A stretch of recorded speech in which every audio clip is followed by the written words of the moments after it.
రిమాల్ తుఫాన్ తీవ్ర రూపం దాల్చింది. బంగాళాఖాతంలో అలజడి సృష్టిస్తుంది. బంగ్లాదేశ్ దిశగా కదులుతున్న రిమాల్ తుఫాన్ ఏపీతో పాటు ఒడిశా, పశ్చిమ బెంగాల్ తీరాల్లో ప్రభావం చూపుతుంది. అలలు భీకరంగా ఎగిసిపడుతున్నాయి. పశ్చిమ బెంగాల్పై తుఫాను ప్రభావం అధికంగా ఉండటంతో ముందు జాగ్రత్తగా చర్యగా రైళ్ల రాకపోకలు నిలిపివేశారు. విమానాలను రద్దు చేశారు. ప్రతికూల పరిస్థితులను ఎదుర్కొనేందుకు సహాయ చర్యలను వేగంగా చేపట్టేందుకు ఎన్డీఆర్ఎఫ్ బృందాలు సన్నద్ధంగా ఉన్నాయి. బెంగాల్ తీర ప్రాంతం అల్లకల్లోలంగా మారింది.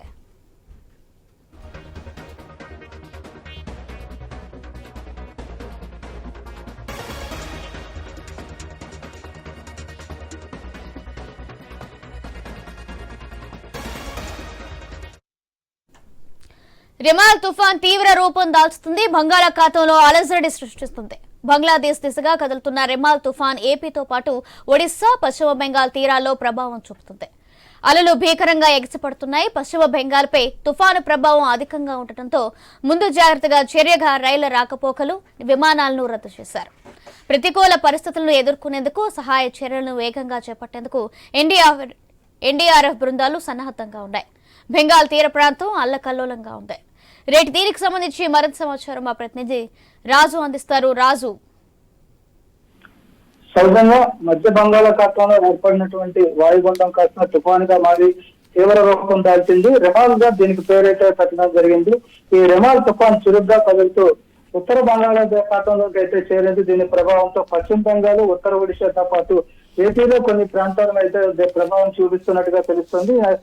ప్రస్తుతం అయితే తీవ్ర తుఫానుగా మారినటువంటి రెమాల్ ఇప్పటికే పశ్చిమ బెంగాల్, ఒడిశా ప్రాంతాల మీద అయితే తన ప్రతాపాన్ని చూపిస్తుందని చెప్పుకోవచ్చు. తీవ్ర రూపం దాల్చి ఈదురుగాలులు 90 నుంచి 100 కిలోమీటర్ల వేగంతో ఈదురుగాలులు వీస్తున్నాయి. మరోవైపు భారీగా వర్షం కూడా పడుతున్న పరిస్థితి. దీంతో ప్రజలందరూ కూడా ఇబ్బందులు పడుతున్న పరిస్థితి. అదేవిధంగా ఆందోళనకు గురవుతున్నారు. మరోపక్క వృక్షాలు కూడా నేలకూలుతున్నాయి. విద్యుత్ స్తంభాలు కూడా నేలకూలే పరిస్థితి కనిపిస్తుంది. వాతావరణం అంతా కూడా భయానకరంగా మారుతున్న నేపథ్యంలో భారీ వర్షాలు కూడా ఇంకా పడే అవకాశాలు ఉన్నట్టుగా తెలుస్తుంది. అదేవిధంగా రేపు సాయంత్రం ఏదైతే పశ్చిమ బెంగాల్ సమీపంలో ఉన్నటువంటి ద్వీపం దగ్గర తీరం దాడుతుందని చెప్పి ఇప్పటికే వాతావరణ హెచ్చరికల కేంద్రం అయితే తెలియజేసిన నేపథ్యంలో ఇది ఇంకా మరింత ఉధృతంగా మారే అవకాశాలు అయితే కనిపిస్తున్నాయి. దీన్ని దృష్టిలో పెట్టుకొని ఇప్పటికే అధికార యంత్రాంగం అంతా కూడా చర్యలు చేపట్టినప్పటికి కూడా ఒక్కసారిగా వాతావరణంలో మార్పులు, తుఫాను బీభత్సంతో కొంత సహాయ చర్యలకు కూడా ఇబ్బందులు ఎదురయ్యే అవకాశాలు ఉన్నాయి. మరోవైపు ఎన్డీఆర్ఎఫ్ బృందాలు కూడా ఎప్పటికప్పుడు సహాయ చర్యలు అందించేందుకు అప్రమత్తం చేయడం జరిగింది. ముందస్తు చర్యలుగా పలు రైళ్లను అయితే రద్దు చేయడం జరిగింది. అదేవిధంగా విమాన సర్వీసులు కూడా ఇప్పటికే నిలిపివేయడం జరిగింది. ఈ తుఫాను అయితే మరింత తీవ్ర రూపం దాల్చి రేపటికి ఇంకా ఉగ్ర రూపంగా మారే అవకాశాలు కనిపిస్తున్నాయి. ఈ తుఫాను ప్రభావంగా ఇప్పటికైతే బంగాళాఖాతం కూడా అంతా అల్లకల్లోలంగా మారిందని చెప్పుకోవచ్చు.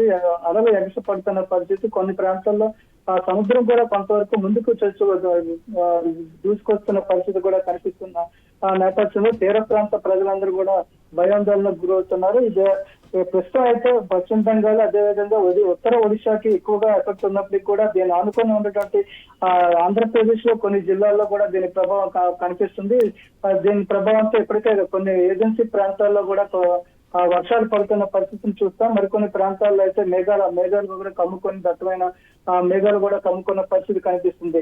అయితే దీని తీవ్రత ఇంకా పెరుగుతున్న నేపథ్యంలో ప్రజలందరూ కూడా అప్రమత్తంగా ఉండాలని చెప్పి అధికార యంత్రాంగం అంతా కూడా హెచ్చరిక జారీ చేస్తున్న నేపథ్యంలో రేపటి సాయంత్రం తీరం దాటే వరకు కూడా పరిస్థితి ఎప్పటికప్పుడు అంచనా వేసేందుకు అధికారులు సిద్ధంగా ఉన్నారు. మరోవైపు చూసుకుంటే ప్రాణ నష్టం లేకుండా చూసేందుకు ఎక్కువగా అయితే చర్యలు చేపడుతున్న పరిస్థితి కనిపిస్తుంది. రాబోయే రేపు సాయంత్రం వరకు కూడా ఇదే పరిస్థితి కొనసాగే అవకాశాలు ఉన్న నేపథ్యంలో తగిన చర్యలు తీసుకుంటున్నట్టు అధికార యంత్రం కూడా ప్రకటించింది. ప్రజలు కూడా అప్రమత్తంగా ఉండాలని చెప్తున్న పరిస్థితి కనిపిస్తుంది. సౌజన్య, ఒకవేళ ఈ తుఫాన్ తీరం దాటితే దీని ప్రభావం ఎన్ని రోజులు ఉండే అవకాశం ఉంది రాజు? రేపు అర్ధరాత్రికి తుఫాన్ అయితే పశ్చిమ బెంగాల్ దగ్గరలో ఉన్నటువంటి సాగర్ ద్వీపం దగ్గర తీరం దాడుతుందని చెప్పి ఇప్పటికే హెచ్చరికల కేంద్రం, విశాఖ తుఫాన్ హెచ్చరికల కేంద్రం అయితే ప్రకటన చేసింది. దీని ప్రభావంతో అంటే తుఫాను తీరం దాటిన తర్వాత మరో 2 రోజుల వరకు కూడా దాని ప్రభావం ఉంటుంది.